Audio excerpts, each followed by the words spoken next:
Stock market traders and investors కోసం హైదరాబాద్ లో wealth expo April 4-5 తేదీల్లో జరుగుతోంది. రిజిస్టర్ అవ్వడానికి డిస్క్రిప్షన్ లో ఉన్న లింక్ ని క్లిక్ చేయండి లేదా స్క్రీన్ పై కనిపిస్తున్న నెంబర్ కి కాల్ చేయండి.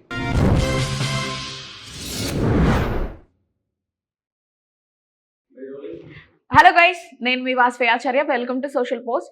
సో స్టాక్ మార్కెట్ ఎలా ఉంది ఏంటి అని చెప్పేసి దాని మీద డిస్కస్ చేయడానికి ఈ రోజు మనతో ఉన్నారు senior stock market trainer A చక్రవర్తి గారు. సార్ని ఇన్వైట్ చేసి స్టాక్ మార్కెట్లో ఏం నడుస్తుంది, ఎలా ఉంది, మండే నిఫ్టీ ఎలా ఉండబోతోంది అన్నది సార్తో డిస్కస్ చేద్దాం. ఏఎస్ చక్రవర్తి గారు, welcome to Social post. Sir ఎలా ఉన్నారు? ఓకే, సో వార్స్ నడుస్తూనే ఉన్నాయి సార్. అవి ఎప్పుడు ఆగిపోతాయో మనకు తెలియదు. బట్ మండే బ్యాంక్ నిఫ్టీ ఎలా ఉండబోతోంది అండ్ సపోర్ట్ ఎలా ఉండబోతుంది, తన రెసిస్టెన్సీ ఎలా ఉంటుంది సార్? ఓకే, చెప్తాను మేడం గారు. ఫస్ట్ ఆఫ్ ఆల్ మేడం గారు, ఆచార్య మేడం గారు, ఓకేనా? మీకు మీ ఛానల్కి మరొకసారి ధన్యవాదాలు చెప్పుకుంటూ మనం ప్రారంభిద్దాం, ఓకేనా?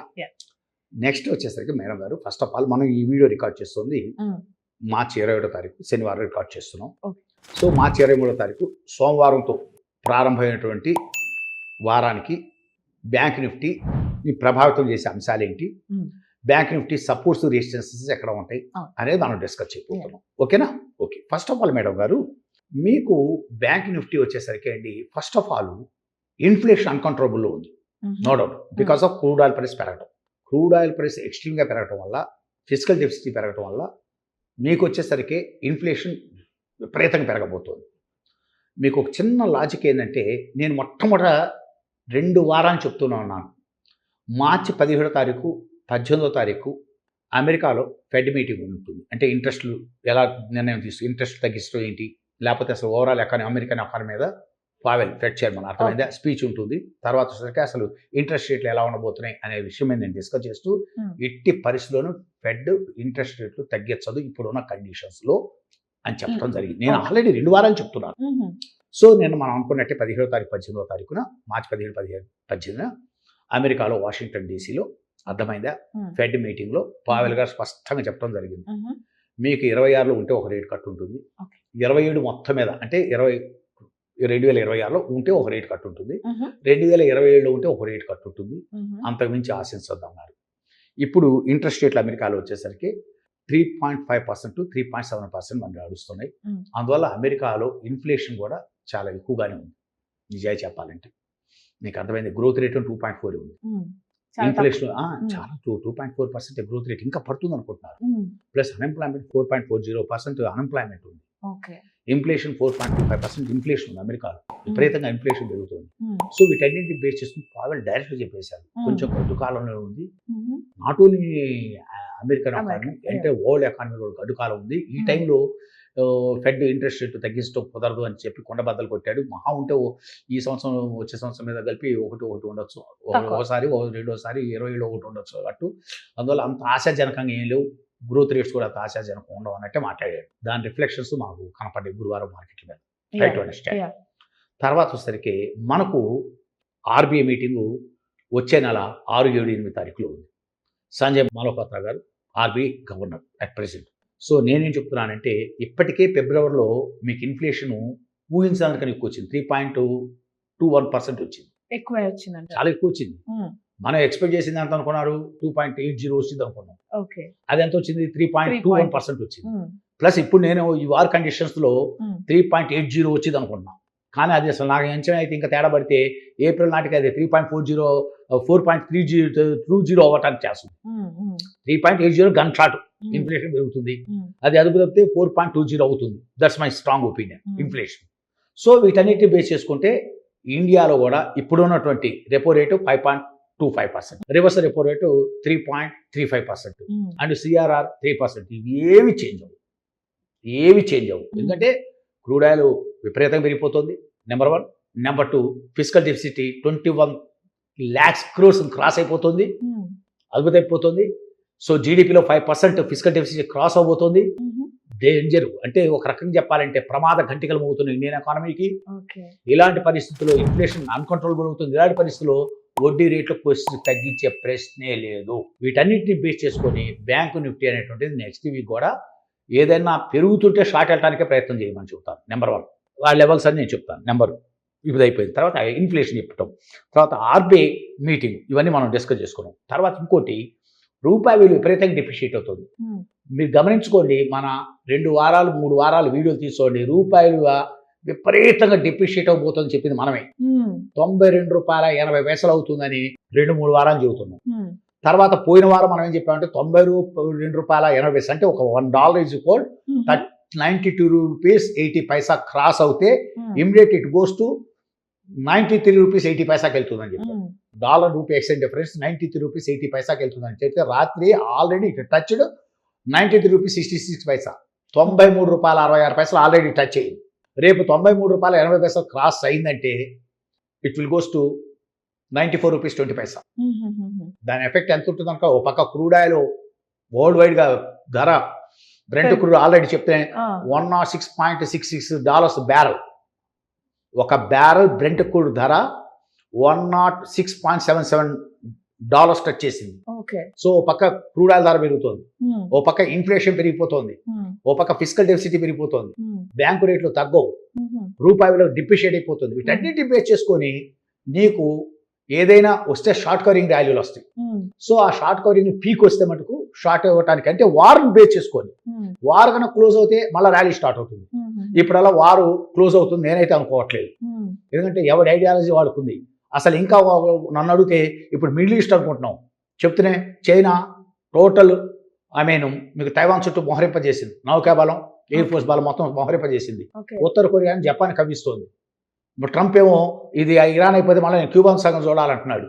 అందువల్ల ఈ యొక్క సిచ్యువేషన్లో ఈ global uncertainties, global geopolitical టెన్షన్స్లో మీరు ఏదైనా మార్కెట్ బాగా పెరిగితే, ఏదైనా మంచి షార్ట్ కవరింగ్ ర్యాలీస్ వస్తే ఎగ్జిట్ అవడానికి ట్రై చేయండి, అంతేగాని లాంగ్ వెళ్ళటానికి ట్రై చేయొద్దు. వార్ క్లోజ్ అయ్యే వరకు, జియో పొలిటికల్ టెన్షన్స్ క్లోజ్ అయ్యే వరకు.